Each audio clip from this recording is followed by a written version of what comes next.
నిజాయితీగా ప్రజలకు రేషన్ను సరఫరా చేయాలనే ఉద్దేశంతోనే రేషన్ షాపులను ప్రారంభించడం జరిగింది అని రాష్ట్ర పౌర సరఫరాల శాఖ మంత్రి మనోహర్ అన్నారు. రేషన్ షాపుల పునఃప్రారంభం కార్యక్రమాన్ని కాకినాడ రూరల్ వలసపాకల గ్రామంలో ఉన్న 56వ నంబర్ రేషన్ షాప్లో సివిల్ సప్లైస్ ఆధ్వర్యంలో ప్రారంభించారు. ఈ కార్యక్రమానికి ముఖ్య అతిథిగా రాష్ట్ర పౌర సరఫరాల శాఖ మంత్రి నాదెండ్ల మనోహర్ హాజరై రేషన్ షాప్ను ప్రారంభించారు. ఈ సందర్భంగా నాదెండ్ల మనోహర్ మాట్లాడుతూ కాకినాడ రూరల్ వ్యాప్తంగా 1060 రేషన్ షాపులను ప్రారంభించామని తెలిపారు. ఎటువంటి అవినీతి జరగకుండా ప్రజలకు నేరుగా రేషన్ను సరఫరా చేయాలనే ఉద్దేశంతోనే మళ్లీ రేషన్ షాపులను పునః ప్రారంభించామని, రేషన్ డీలర్లు ఎటువంటి అవినీతి చేయకుండా ప్రజలకు సక్రమంగా సరఫరా చేయాలని కోరారు. ఈ కార్యక్రమంలో ఎమ్మెల్సీ పిడుగు హరిప్రసాద్, సివిల్ సప్లై చైర్మన్ తోట సుధీర్, డీసీసీబీ చైర్మన్ తుమ్మల బాబులు, అధికారులు, నాయకులు తదితరులు పాల్గొన్నారు.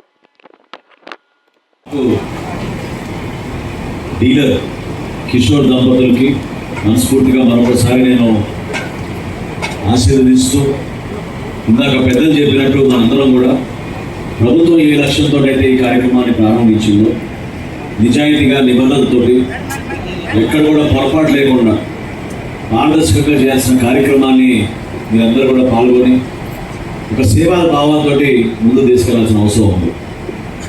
కాకినాడ జిల్లాలో ఈ రోజున 1060 రేషన్ షాపులు మనం ప్రారంభించుకున్నాం. ఆ 1060 షాపుల్లో ఈరోజు మొట్టమొదటిది మనం ఎవరైతే వృద్ధులు ఉన్నారో వాళ్ళకి అందించాలని చేసిన ప్రయత్నంలో నానాజీ గారి నియోజకవర్గంలో చేయడం మాకు అదృష్టంగా భావిస్తున్నాం. 71,130 కుటుంబాలు ఆ విధంగా ఉన్నాయి మనకి ఈ జిల్లాలో.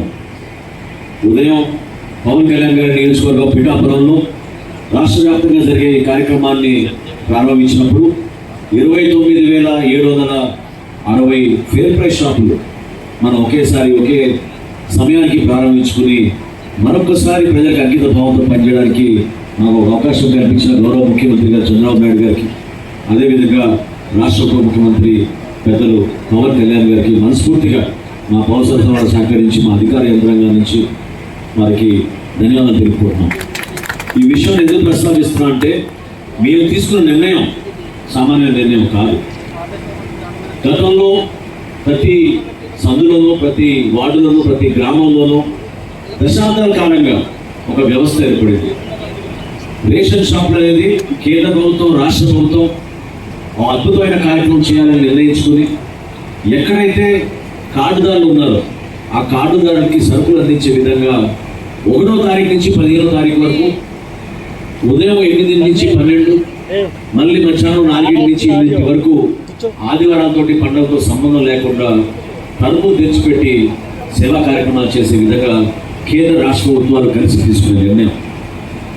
అటువంటి వ్యవస్థని వీళ్ళు ఖచ్చితంగా వాళ్ళ ఆలోచనల మేరకు ప్రజలకు ఉపయోగపడుతుందనే మభ్యపెట్టి 9,260 వ్యాన్లు 1,650 కోట్ల రూపాయలతోటి వాళ్ళు కొని ప్రతి నెల వీధి చివరికి వచ్చి 1 గంట సేపు 2 గంటల సేపు ఉండి వెళ్ళిపోయేవారు. 3 షాపులకు ఒక వ్యాన్ ఇచ్చారు. ఆ షాపుల దగ్గర తీసుకున్న సరుకు ఎక్కడ పోతుందో కూడా ఎవరికి తెలియదు. ఎంతమందికి అందించారనేది ప్రజలకి తెలియకన్నా జరిగిపోయేది.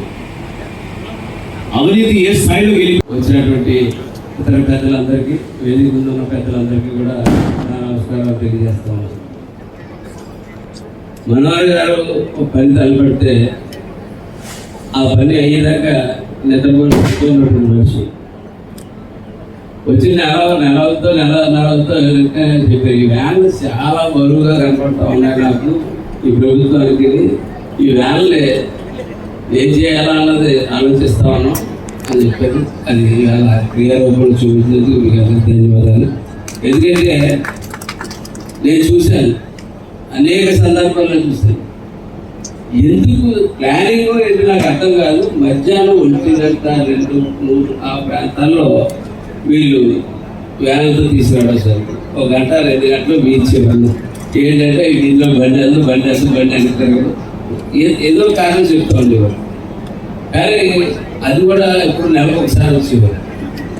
ఈవేళ పాతదైనప్పటికీ కూడా దాన్ని నెంబర్ ఆఫ్ షాపులు పెంచి ఈవేళ ఎంత చక్కగా అందంగా పెట్టారంటే 15 రోజుల పాటు మన జేబులో ఏ రోజు డబ్బు ఉంటే ఆ రోజు, ఏ రోజు ఖాళీ ఉంటే ఆ రోజు వచ్చి మనం తీసుకుని వెళ్ళడానికి వీలుగా ఈ ఫెసిలిటీ కలెక్ట్ చేసిన నాదెండ్ల మనోహర్ గారికి ధన్యవాదాలు తెలియజేస్తాను. నాదెండ్ల మనోహర్ గారికి మంత్రిని కూడా ఇచ్చిన పవన్ కళ్యాణ్ గారికి కూడా ధన్యవాదాలు తెలియజేస్తాను.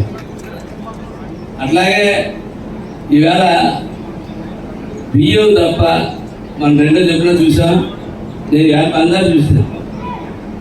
మధ్యలో కందిపప్పు కూడా ఇస్తా ఉన్నారు, పామాయిల్ కూడా ఇస్తా ఉన్నారు.